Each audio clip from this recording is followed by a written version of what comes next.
Our opening words this morning come from Margaret A. Keep. As surely as we belong to the universe, we belong together. We join here to transcend the isolated self, to reconnect, to know ourselves, to be at home, here on earth, under the stars, linked with each other.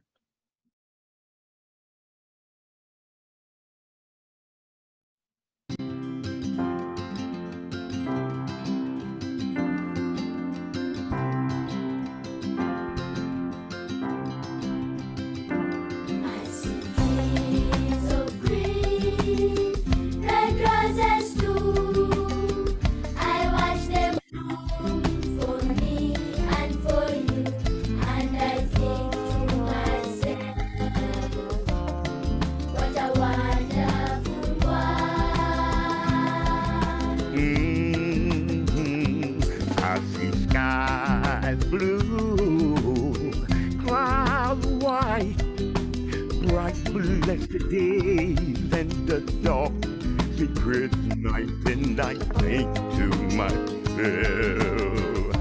what a wonderful world.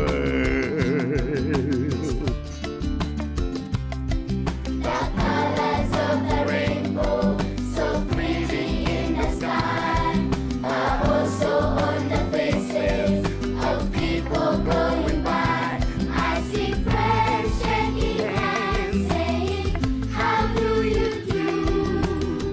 They're really saying, I love you. I hear babies cry, I watch them grow. They'll learn much more than I'll ever know. And I think to myself, what a wonderful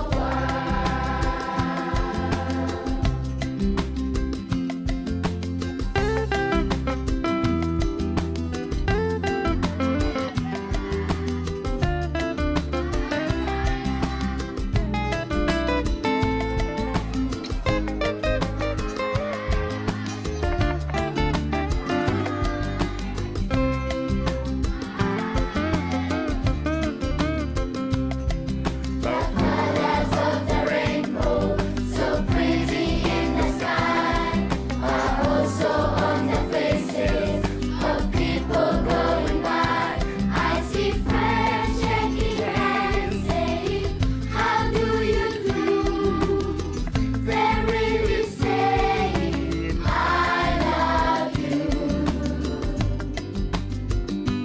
I hear babies cry, I watch them grow. They'll learn much more than I'll ever know.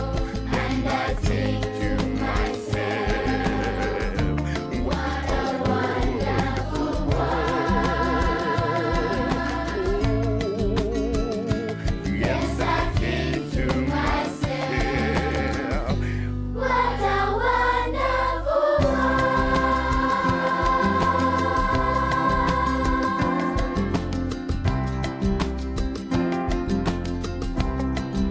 Oh, yes.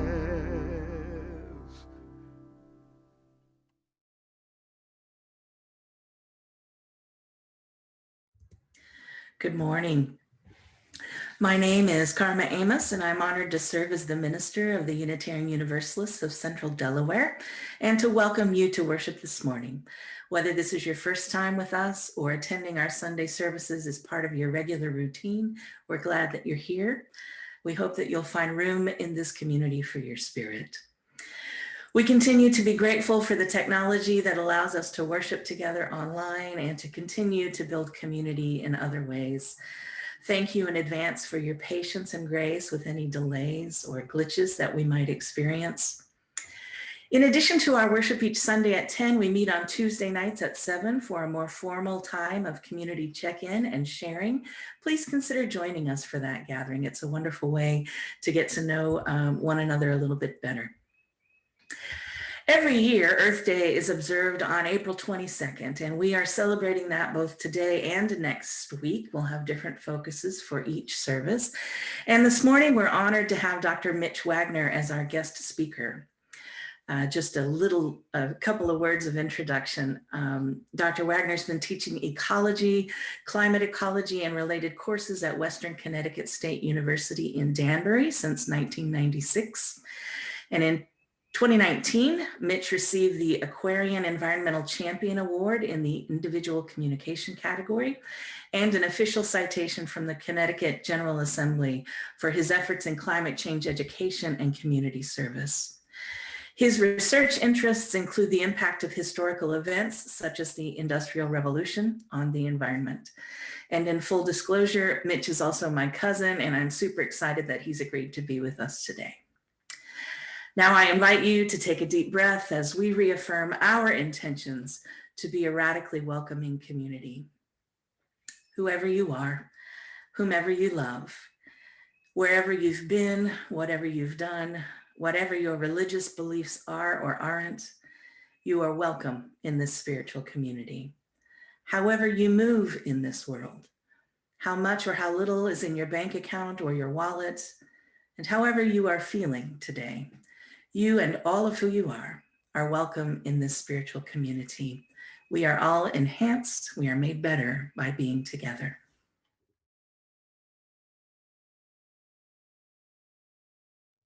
The chalice lighting today is based on a litany by Gretchen Haley.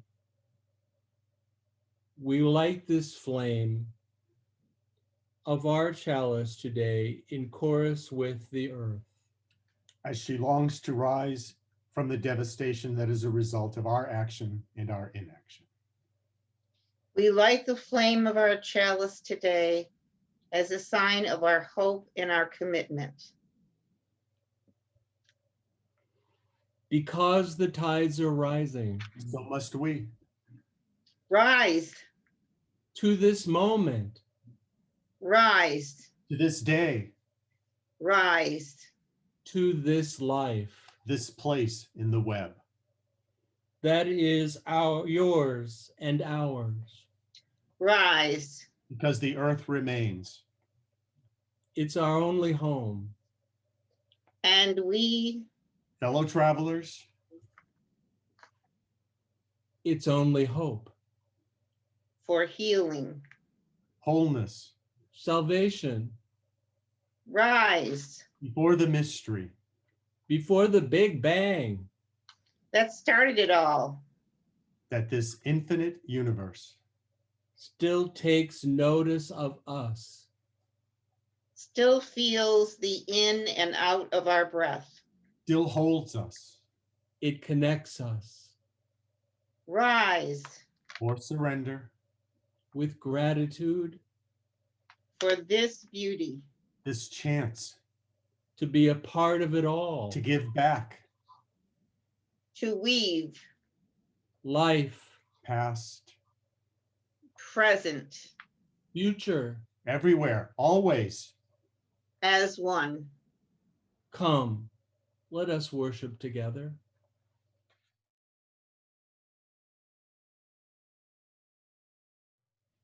Love is the spirit of this church, and service its law.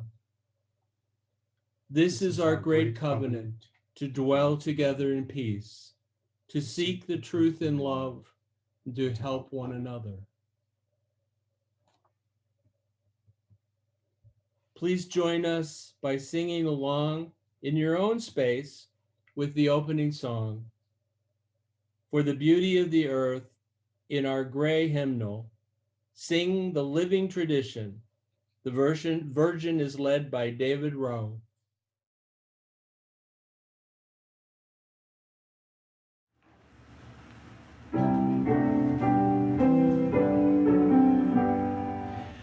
For the beauty of the earth, for the splendor of the skies, for the love which from our birth over and around us lies, source of all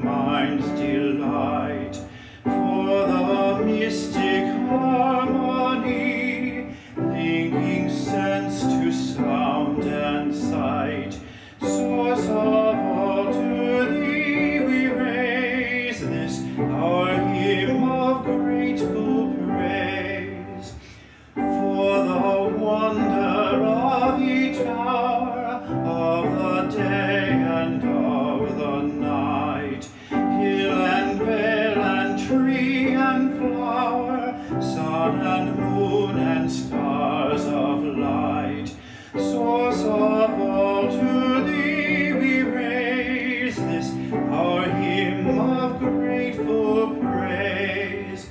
For the joy of human care, sister, brother, parent, child, for the kinship we all share, for all gentle thoughts and mild, source of all, to thee we raise this our hymn of grateful praise.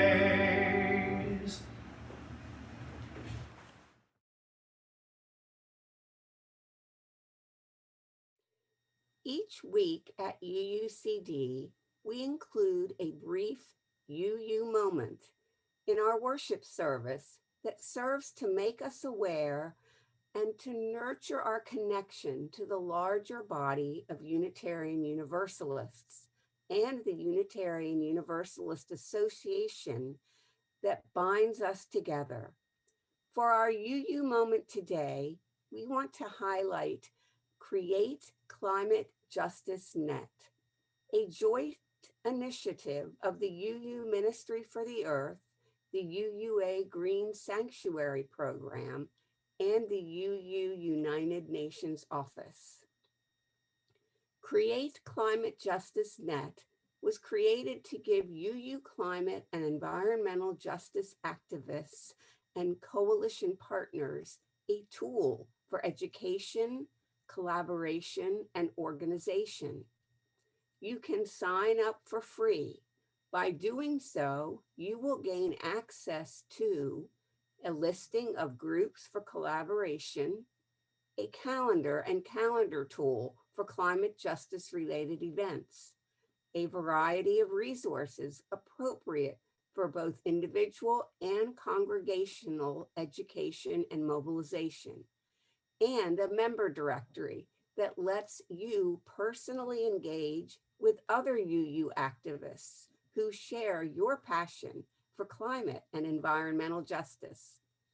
We encourage you to sign up and engage with this UU resource in addition to other climate justice organizations that you belong to.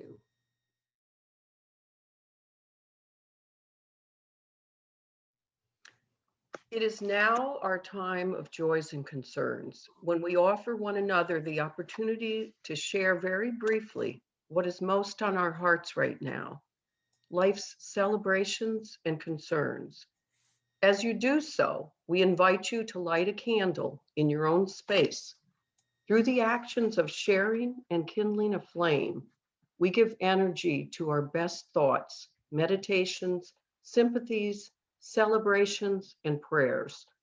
We hold these as sacred in our collective hearts. We would also like to invite anyone new to our community to introduce yourselves if you would like. We welcome you warmly and would be pleased to light a candle in honor of your connection with us and whatever joys and concerns you carry in your hearts. At this time, we invite you to change your view to gallery view in the upper right corner of your screen so that we can see everyone who's here. As you feel led, please unmute your microphone and share your joy and concern and light your candle if you have one. You can watch the mute signals on the lower left of each person's video stream to see if anyone else is unmuted. It's best if we share one at a time. Please mute your mic after you have shared.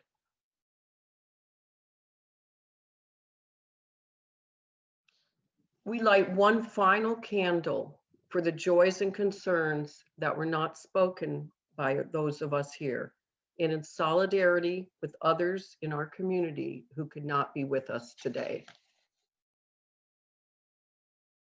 As Unitarian Universalists, a central part of our worship, both in person and online, is the opportunity we all have to practice the art of generosity and the spiritual practice of gratitude. Our gifts to our congregations are what allow our various communities to live into our calling and our mission. We are grateful to you for the many ways that you support our community, including your financial pledges and offerings. Your gifts matter, and it's one of the ways that you help make this world a better place. Thank you for your passion and for your generosity. For those of you who are making pledges or want to continue contributing to UUCD, you can find all that information at our website at www.uucd.org. Our offertory music for today is Love Song to the Earth by a variety of famous artists, many of whom you'll recognize, I'm sure.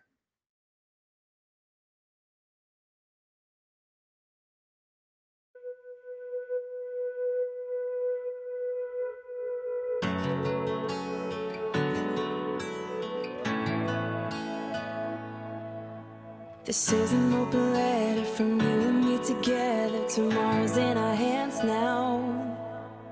Find the words that matter, say them out loud. I'll make it better somehow. Looking down from up on the moon is a tiny blue marble.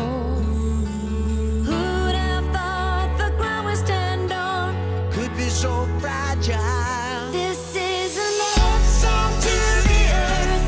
You're no ordinary world, a diamond in the universe. Heaven's poetry to us. Keep it higher, keep it higher, keep it higher. 'Cause it's our world. It's not about possessions, money or religion. How many years it might live. When the only real question that matters is still a matter of perspective. Looking down from up on the moon, you're a tiny blue marble. Who'd have thought the ground we stand on Could be so fragile. This is a love song to the earth. You're no ordinary world. a diamond in the universe. Heaven's poetry to us. Keep it safe, keep it safe, keep it safe, keep it safe. Keep my mind safe. This is our world. But bang, bang, bang, bang. Say mama earth is in a crazy mess. It's time for us to do our best. From deep sea straight back to Everest. She under crazy stress unless you wanna be motherless. Green heart is the way of dress. Speediness and too much greediness. 6 billion people all want plentiness. Some people think this is harmless. But if we continue, they'll only be emptiness.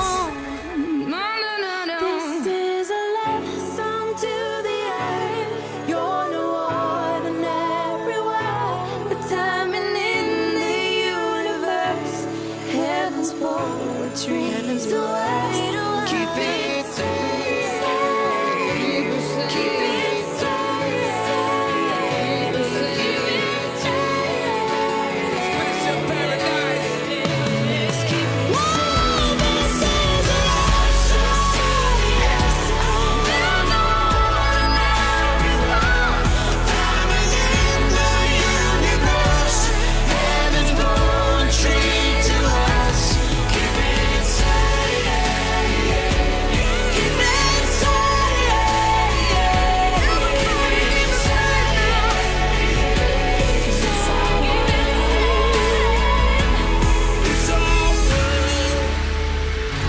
It's our world. It's our World. 'Cause it's our world.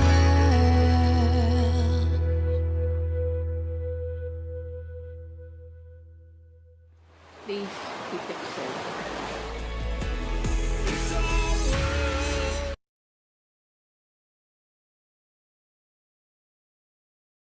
This is all wrong. I shouldn't be up here. I should be back in school on the other side of the ocean. Yet you all come to us young people for hope. How dare you? You have stolen my dreams and my childhood with your empty words. And yet I'm one of the lucky ones. People are suffering. People are dying. Entire ecosystems are collapsing. We are in the beginning of a mass extinction, and all you can talk about is money and fairy tales of eternal economic growth. How dare you? For more than 30 years, the science has been crystal clear. How dare you continue to look away and come here saying that you're doing enough when the politics and solutions needed are still nowhere in sight? You say you hear us and that you understand the urgency, but no matter how sad and angry I am, I do not want to believe that. Because if you really understood the situation and still kept on failing to act, then you would be evil. And that I refuse to believe. The popular idea of cutting our emissions in half in 10 years only gives us a 50% chance of staying below 1.5 degrees Celsius, and the risk of setting off irreversible chain reactions beyond human control. How dare you pretend that this can be solved with just business as usual and some technical solutions? There will not be any solutions or plans presented in line with the figures presented here today because these numbers are too uncomfortable.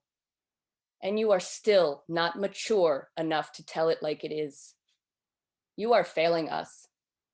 But the young people are starting to understand your betrayal. The eyes of all future generations are upon you.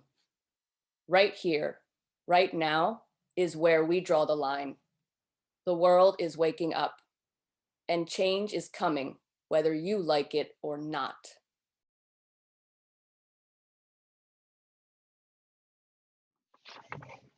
On Christmas Eve, 1968, astronaut Bill Anders snapped a photo of the Earth. As Apollo 8 orbited the moon, these three guys were surprised to see from their eyes our planet looked like an Earthrise. A blue orb hovering over the moon's gray horizon with deep oceans and silver skies. It was our world's first glance at itself. Our first chance to see a shared reality, our first chance, a declared stance, a commonality, a glimpse into our planet's mirror. And as threats drew nearer, our own urgency became clearer as we all realized that we hold nothing dearer than this floating body we all call home. Thus wrote Amanda Gorman, the brilliant young poet who we've all become, well, many of us have become familiar with since their most recent inauguration. More from her a little later.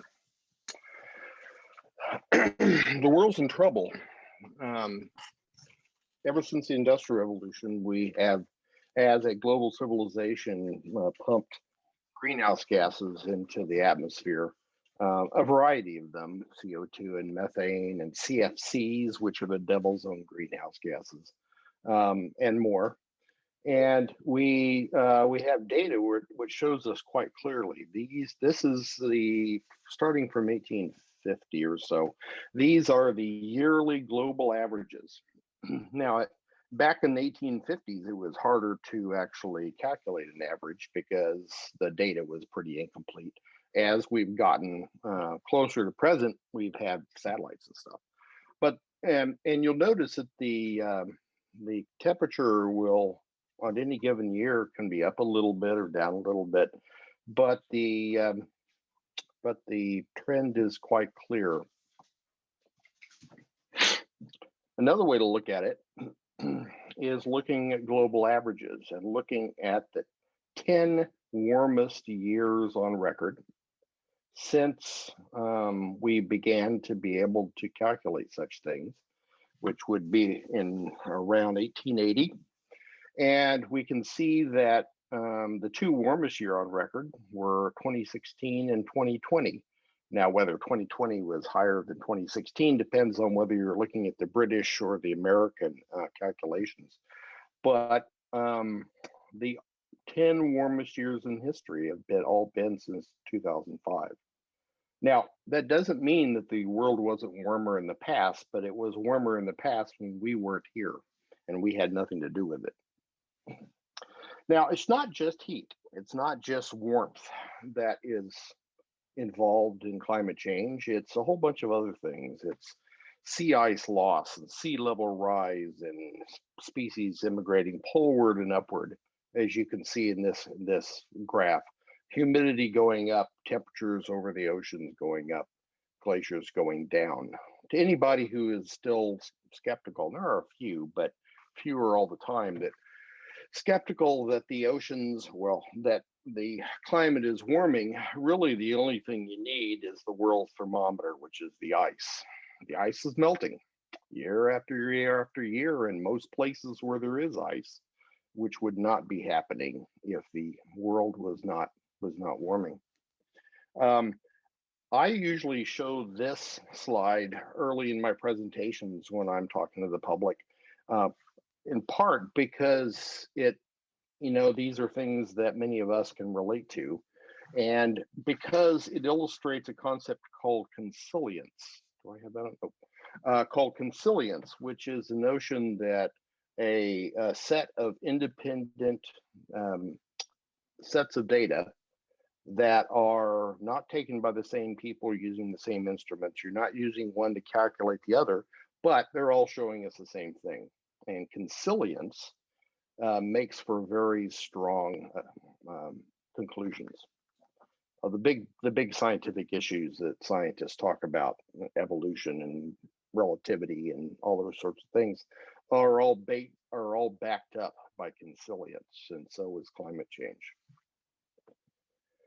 Now, the heat that is being trapped into the atmosphere by the buildup of greenhouse gases is not staying in the atmosphere, and it's a good thing for us because we'd be cooked otherwise. That heat is mostly going into the ocean. About 93% of it is going into the ocean because water, if you remember your high school chemistry and physics, water has a high ability to carry heat. Its thermal mass is high. And why should we care if all bunch of heat is going into the ocean? Well, for one thing, this causes the ice to melt. Why should we care if the ice is melting? Well, it's because it speeds up the warming. Here's how it works. Surfaces have a characteristic called albedo, which is the ability to reflect light. And you've all experienced this if you have a late winter, early spring snow, and then it's followed by a sunny day, and you go driving around, and you all have to put on your sunglasses because the light reflecting off the snow is very bright.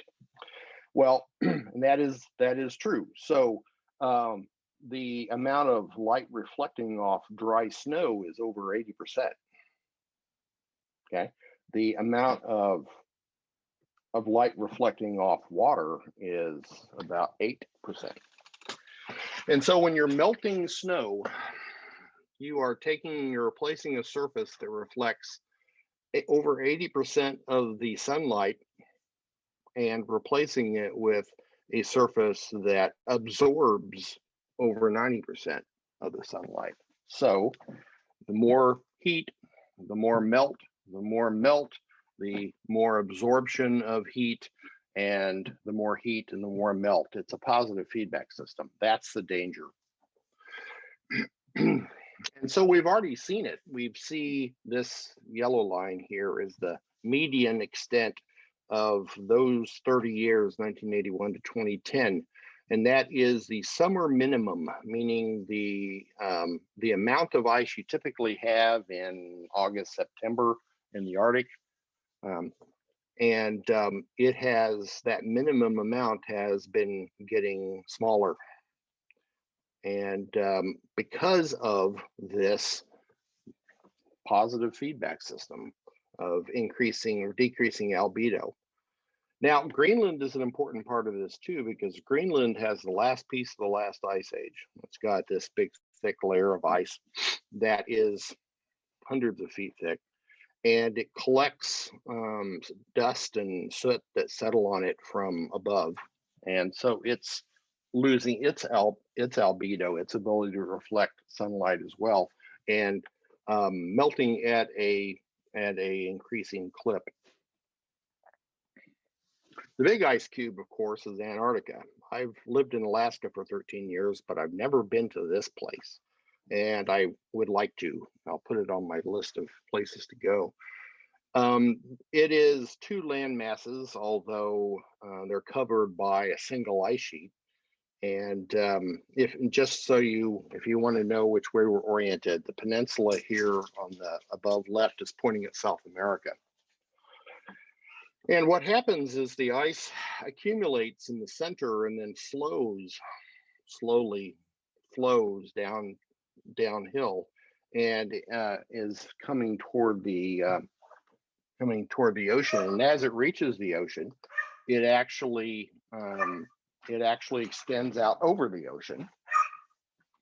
And dog, excuse me, I have a deaf dog I had to deal with.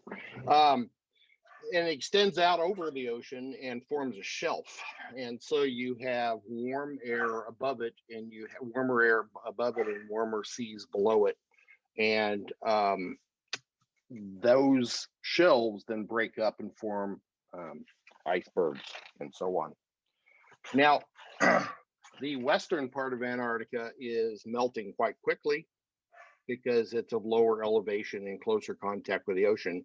The eastern Antarctica is melting more slowly because it's higher elevation.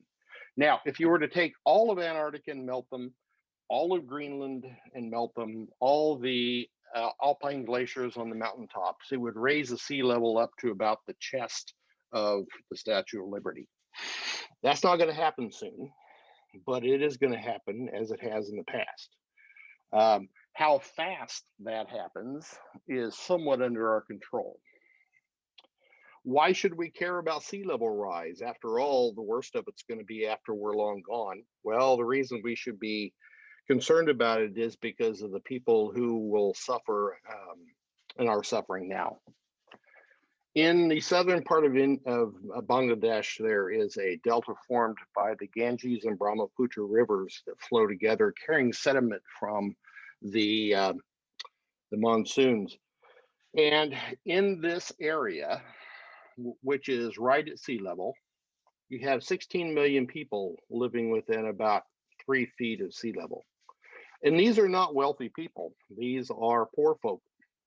They are people who are subsistence farmers and fishermen that raise enough food, catch enough fish to feed their children, a little bit more to sell, to be able to buy shoes and send their kids to school and things like that.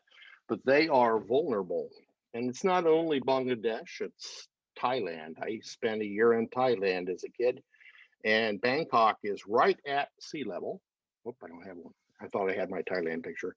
It's right at sea level, and two things are happening there. You have sea level rising and you have the land subsiding. And so 10 million people in Bangkok will have to be moved. And it should happen sooner rather than later, but it probably won't, knowing how people act. There are islands which are going to be completely uninhabitable within my lifetime, certainly within my grandson's lifetime. There are a lot of people who are in danger.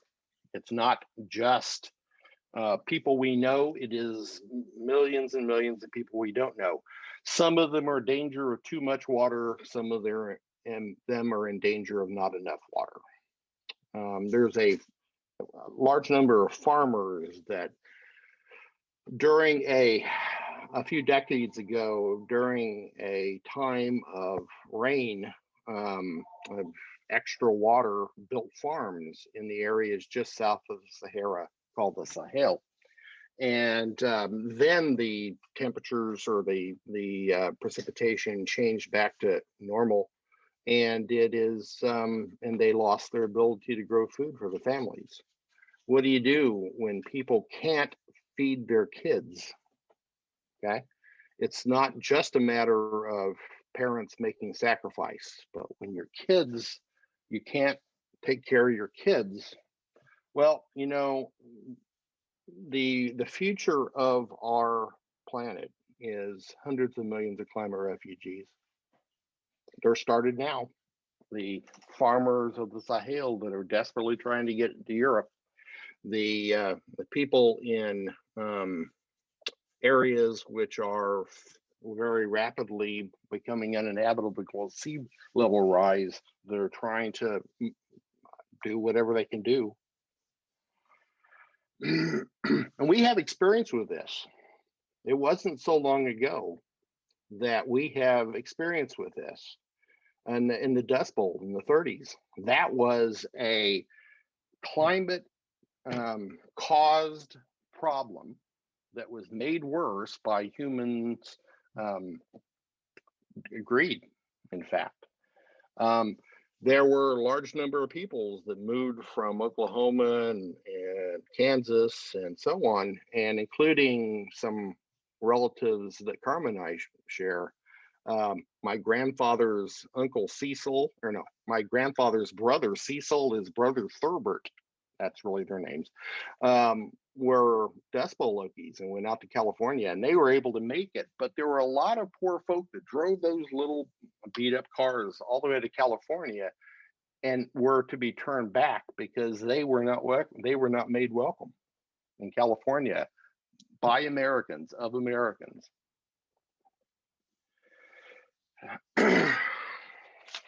John Steinbeck, in his great novel, The Grapes of Wrath, said, "How can you frighten a man whose hunger is not only in his own cramped stomach, but in the wretched bellies of his children? You can't scare him. He has known a fear beyond every other." And I think having to think about not only yourself, but your children is a great motivator for us going forward, and our grandchildren and other people's grandchildren. The moral imperative of climate change, and it is a moral issue, is that those people least responsible for causing climate change are the most vulnerable to it. So what can you do as an individual? People always ask, and they should. What can you do as an individual? Well, you can vote your values. You can speak up with your voice, your time, your money. You can be active in state and local affairs. You can reduce your own carbon footprint. No matter how much of a greenie you are, there are probably a few things you can do. You can eat less meat. You can have one fewer child if you're still, if you're still considering having children. Not none, but fewer. But there are a lot of things that need to be done that have to be done at scale that you as an individual or me as an individual can't do ourselves. There are things that we need to do in collectives, in electorates, in groups. And what we can do in groups that we cannot do as individuals include things as policy, educate our children about climate change. There are a whole bunch of oil wells that have been pumped dry of oil but are still spewing natural gas. Natural gas is a terrible greenhouse gas, methane. We need to cap all those. We need to eliminate subsidies to fossil fuel companies. We're still paying them to poison our planet.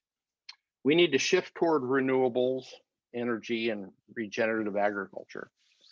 We need to shift our refrigerants, the things that we use in our air conditioners and in our refrigerators, from hydrofluorocarbons, which are the devil's own greenhouse gas, to other refrigerants that we have. And probably to me, the most inspiring, and maybe because I have daughters, is that we need to make education available to all girls on planet Earth. And we need to make sure that family planning is available to all women. Those two together, the education for girls and family planning for all women, together would have the greatest effect on reducing greenhouse gas emissions of all the things that we could possibly do. And think about all the other benefits of emancipating all those little girls. Albert Camus wrote a novel, he's a French novelist. He wrote a novel called The Plague, which is very topical these days. And he's a doctor, and he, in kind of the critical moment in the plot, he comes to this realization. I have to tell you this, This whole thing is not about heroism, fixing the plague. It's about decency. It may seem a ridiculous idea, but the only way to fight the plague is with decency. And I would suggest that the only way to fight climate change is with decency and humanity and compassion. Because the moral imperative number 2 is that we're now seeing the effects of climate change. It's a world we made. We can't escape it entirely. If we act quickly and decisively, we can slow the damage, and we owe that to all the world's grandchildren, whether they be ours or not. Another part of a poem from Amanda Gorman. Because with every dawn we carry the weight of the fate of this celestial body orbiting a star. And as heavy as that weight sounded, it does not hold us down. It keeps us grounded, steady, ready. Because an environmental movement of this size is simply another form of an EarthRise. Thank you for inviting me.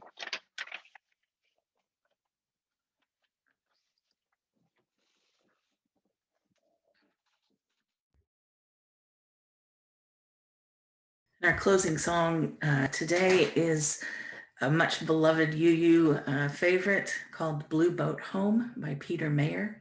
And that's one that's in our teal hymnal when we gather together. Let's sing along in our own environment as we're able.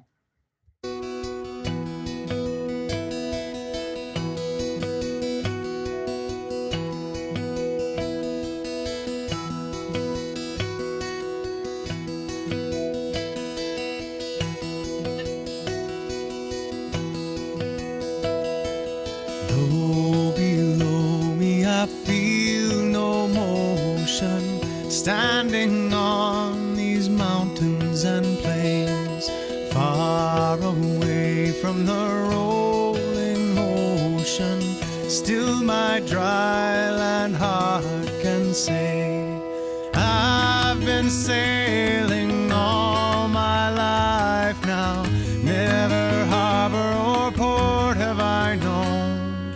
The wide universe is the ocean I travel, and the earth is my blue boat home.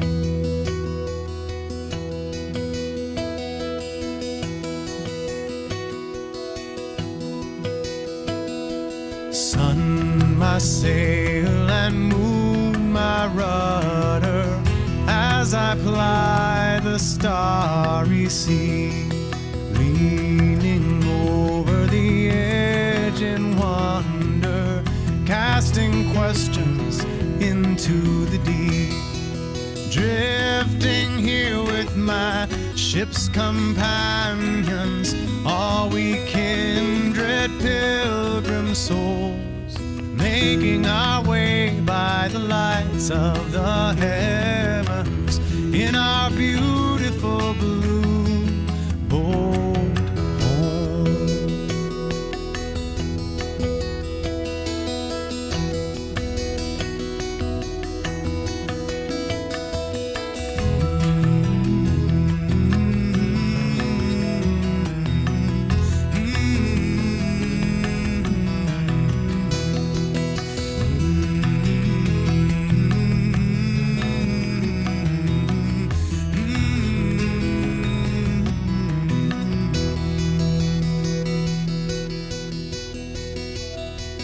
I give thanks to the waves upholding me, hail the great winds urging me on, greet the infinite sea before me, sing the sky my sailor's song.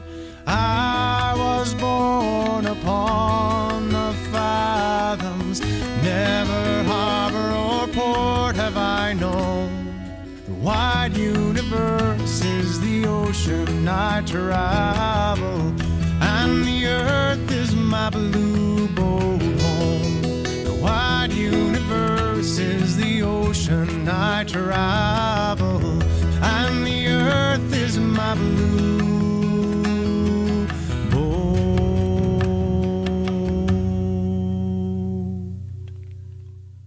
home.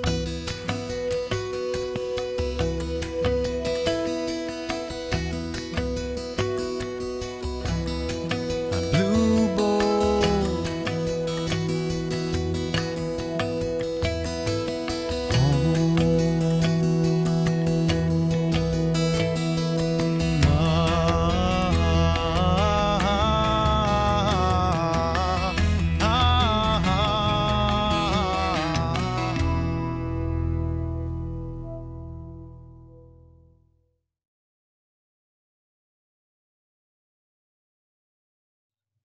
Extinguishing the chalice. Sometimes I don't want to do it, but sometimes you just have to say it's time to close. Say this together with me. We extinguish this flame, but not the light of truth, the warmth of community, or the fire of commitment. These we carry in our hearts until we are together again.